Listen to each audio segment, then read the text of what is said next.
1. Part 1. You will hear a woman asking for information over the phone. First, you have some time to look at questions 1 to 5.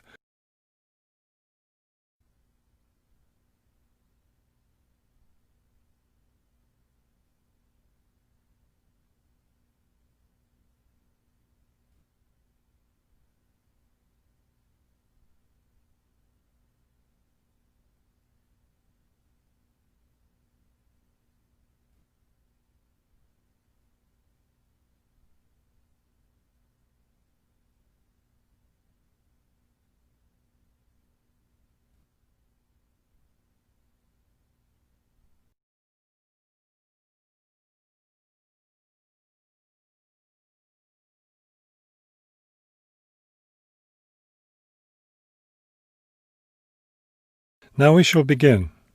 You should answer the questions as you listen, because you will not hear the recording a second time. Listen carefully and answer questions 1 to 5. Good afternoon, Plainfield Community Centre. Yes, hi. I'm new in town, and I was curious about the services the community centre has to offer. We offer a variety of recreational activities. What were you interested in particular? Well, everything, I guess. Okay, let's start with kids. I have a teenage son. What activities do you have for teens? Right now, during the school year, we have tutoring sessions for children and teens in all subjects. That would be good. He needs help with algebra. We can certainly help with that. Just have him come by any Wednesday or Saturday afternoon. That's when the tutoring sessions are scheduled. Fantastic! What about sports? Do you have sports activities for teens? We have tennis lessons on Sunday mornings for teens and Sunday afternoon for adults. I don't think my son would like that, but my husband might. For myself, I'd be more interested in yoga. Do you offer yoga classes? We do.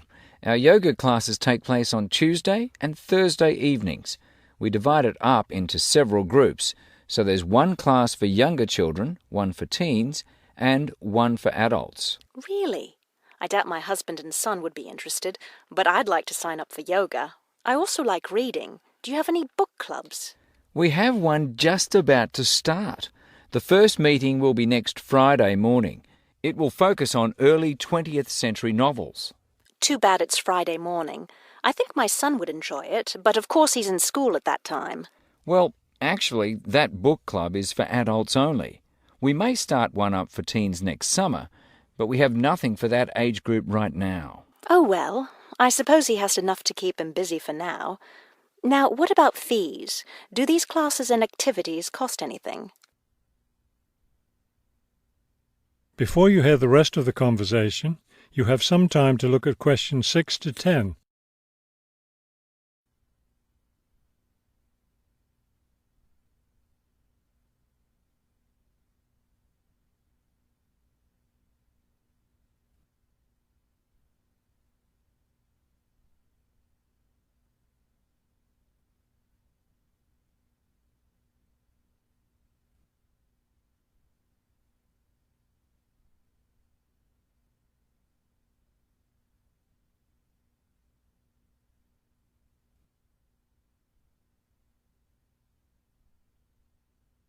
Now listen and answer questions 6 to 10. There's a small charge for non-members for each class. However, they're all free to members. Would you be interested in becoming a member? How much does the membership cost? Not much at all. The yearly fee is $75 for individuals and $225 for families. What do I get with the membership? You get free access to all classes and activities, and you can use our facilities like the tennis court, the exercise room and the meeting room. It's not a bad deal, really. Could you tell me exactly where the centre is located? It's at 107 Elliott Street. Is that Elliot with 2 L's or 1 L? 1 L. E-L-I-O-T. It's right downtown. I think I know where it is.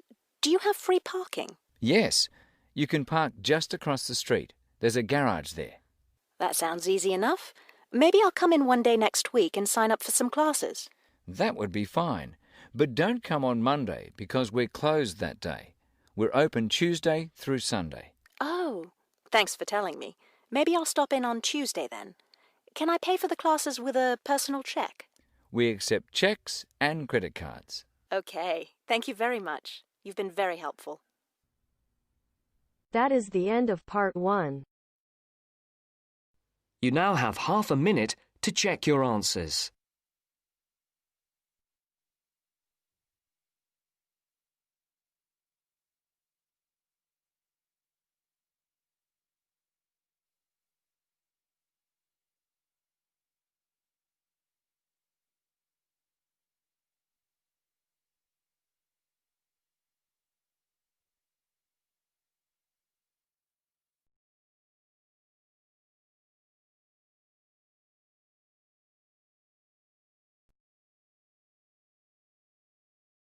Now turns to part 2.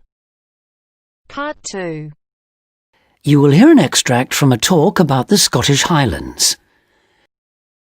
First, you have 30 seconds to look at questions 11 to 18.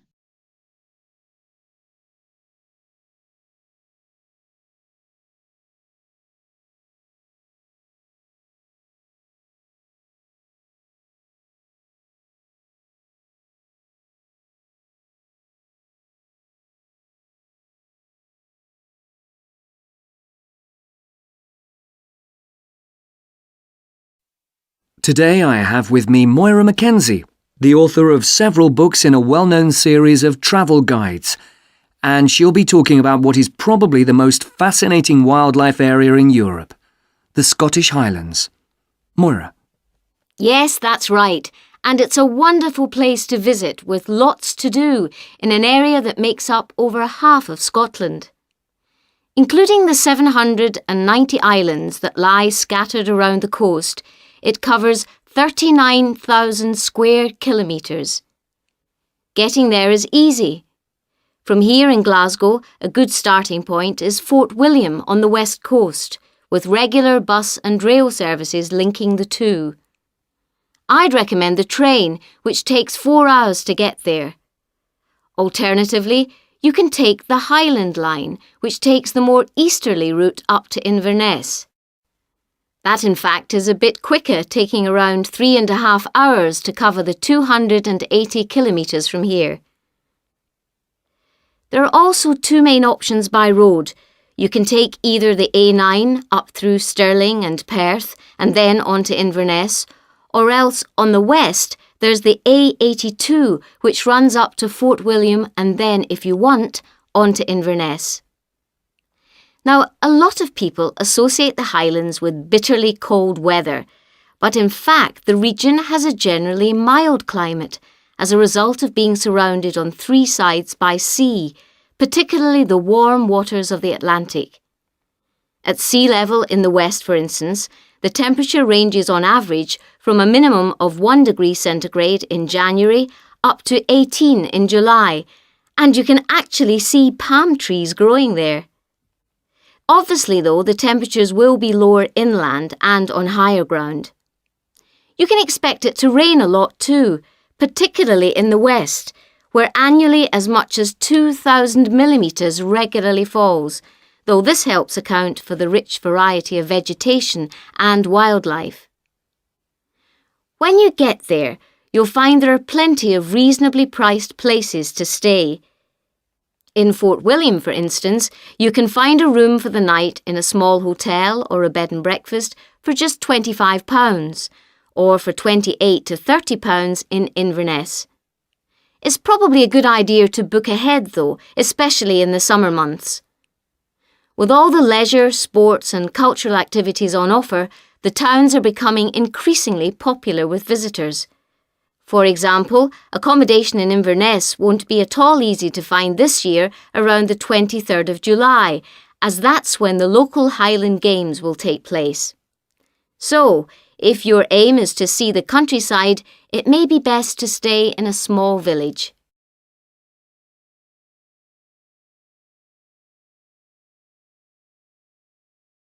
Now you have some time to look at questions 19 and 20.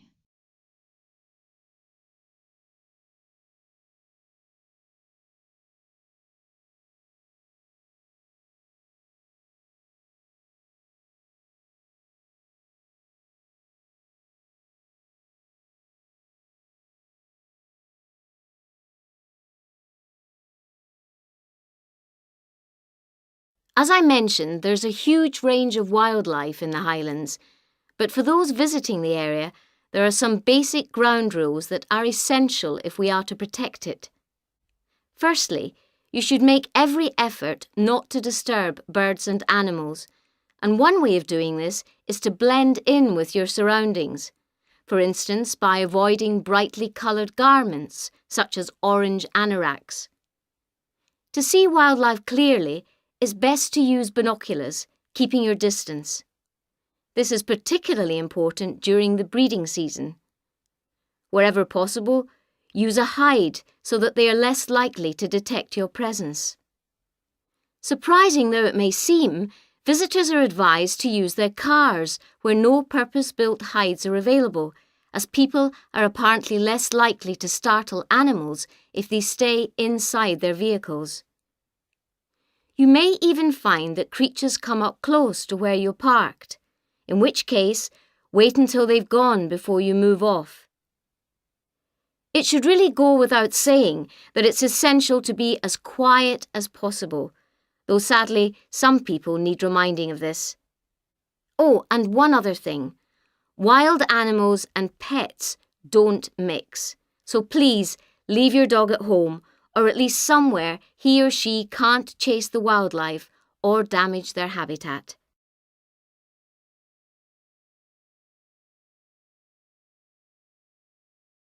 That is the end of part 2. You now have half a minute to check your answers.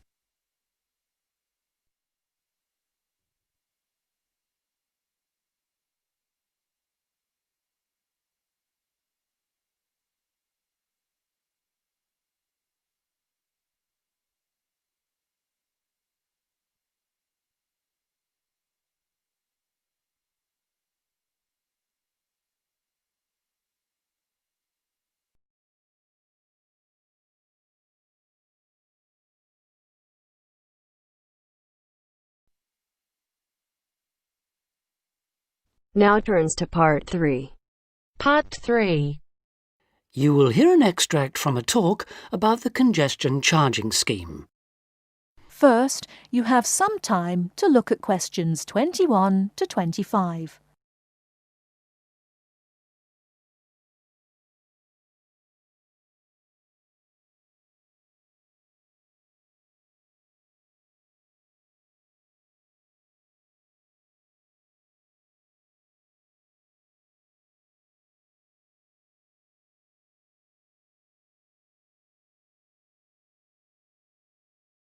Now, listen carefully and answer questions 21 to 25. For more practical details, I'll pass you over to John Ward from the London Tourist Agency. Thanks. So, that was a brief introduction to the congestion charging scheme. But if you're actually going to be driving your car in London on weekdays, there are a few more details you will need to know. Firstly, you don't need to worry about paying all the time. The charge applies between 7 in the morning and 6:30 in the evening, Monday to Friday. You'll be pleased to hear, however, that because the scheme is intended to reduce traffic during busy working hours, evenings and weekends are free. If you enter the zone during the charging times, you'll be eligible to pay the standard charge of £8, which you can pay until 10 o'clock on that day. After 10 o'clock, this charge rises to £10. But be warned, if you fail to pay before midnight, you will have to pay an automatic penalty charge. In other words, there's no escape. Let's move on to paying. The charge, as I've said, is £8 a day, and the authorities have set up a number of systems to make it easy for you to pay, or rather to ensure that nobody has a good excuse for not paying. So, using your credit card, you can pay by phone, by text message, or on the internet. The other option is to go to one of the 200 pay points inside the zone, or the 9,500 pay points elsewhere in the country. If you know you're going to be driving in and out of London on a regular basis, you can buy weekly, monthly or annual passes, rather like a railway season ticket.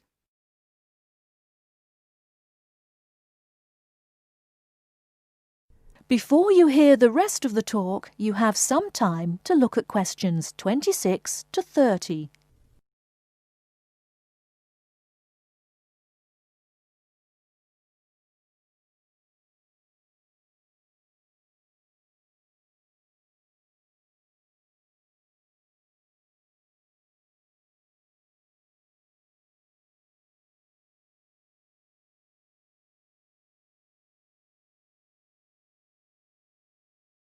Now listen and answer questions 26 to 30.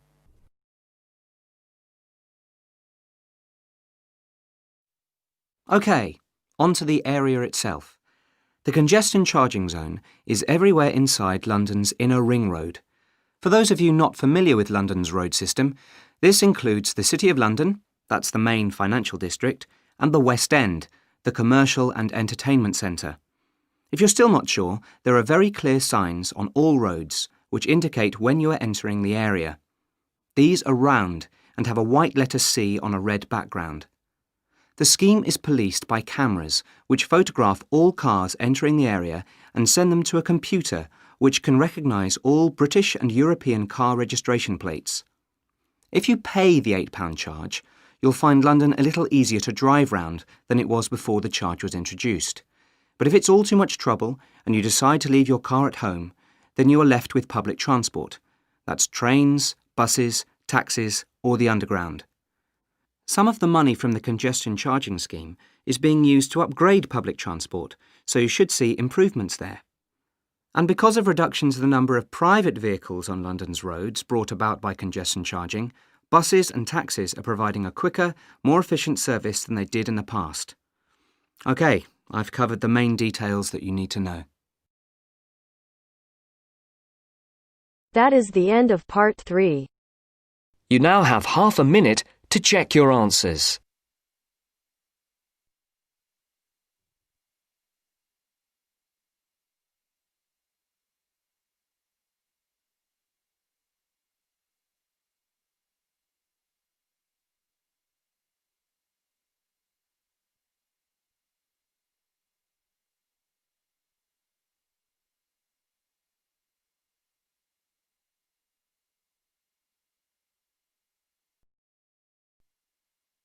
Now turns to part 4.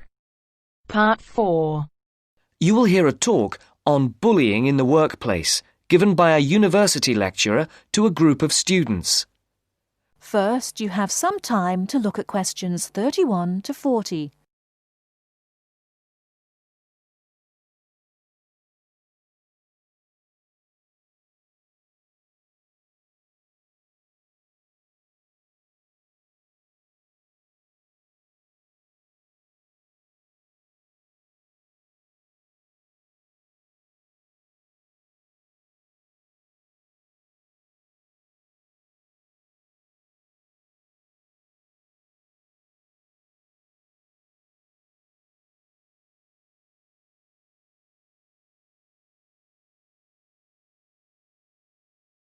Now listen carefully and answer questions 31 to 40. Good morning. My name is Dr. Mervyn Forrest, and I specialize in management techniques and training. I've been invited here today to talk to you about the cost to the economy of bad management. And what I would like to dwell on first is an area that has recently been exercising everyone, and that is coercion in the workplace, or, to put it more simply, bullying. It has been estimated that bullying at work costs the British economy up to £4 billion a year in lost working time and in legal fees. And with the problem apparently on the increase, it is time that managers took on board what is happening. I would like to think that what is perceived as bullying is nothing more than lack of experience, insecurity, or lack of awareness on the part of managers, and not a conscious effort to attack someone. But that is perhaps a case of my being naive or over-hopeful.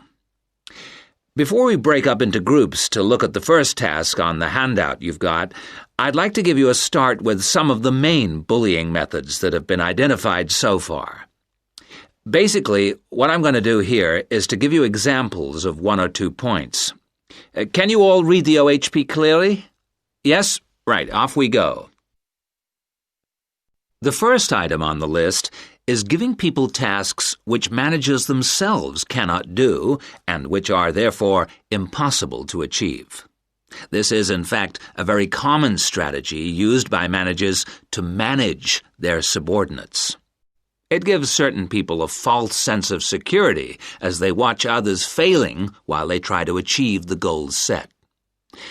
Another simple bullying technique is constantly moving the goalposts, especially when one's employees are in the middle of a task. This is not bad management, it is just plain stupid. All targets and goals set should be easily achieved within a realistic timescale. Sending memos to someone else criticizing the performance of a task where the individual has no way of replying is another common technique, especially when the manager concerned does not reply or makes it impossible for subordinates to contact him or her by not answering the telephone or not replying to emails. This is not the style of a sound manager, but rather the antics of someone with emotional problems. If you behave like that, don't expect your staff to respect you. And now, the technological bully. It is interesting how all tools designed to help can be turned into dangerous weapons. The urgent email bully is fast becoming a problem in the office. Employees turn on their computers to be faced with a string of badly worded emails, making instant and often unrealistic demands, which reveal the hysteria mode of management. Have you ever felt a sense of dread before looking at your email, even your personal messages? All companies should develop a company strategy whereby there is an email code of practice, with offensive messages being forwarded to a designated person for appropriate action. I would now like you to break up into groups and brainstorm other bullying techniques which you think you may have experienced, and perhaps, if you're honest, which you have been party to. I can think of at least 9 more bullying strategies. I would also like you to consider ways in which you think that each of the techniques on your list can be countered. Is everyone clear as to what the task is? Yes? Okay. You've got 20 minutes to do this.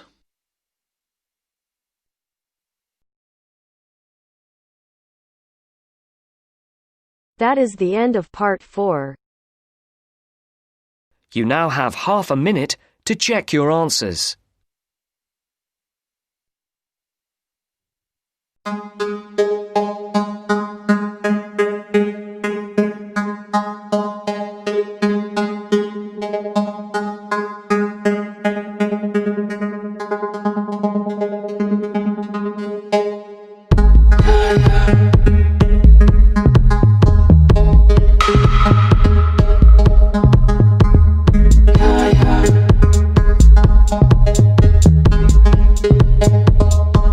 Without wasting any time, let's see the question first.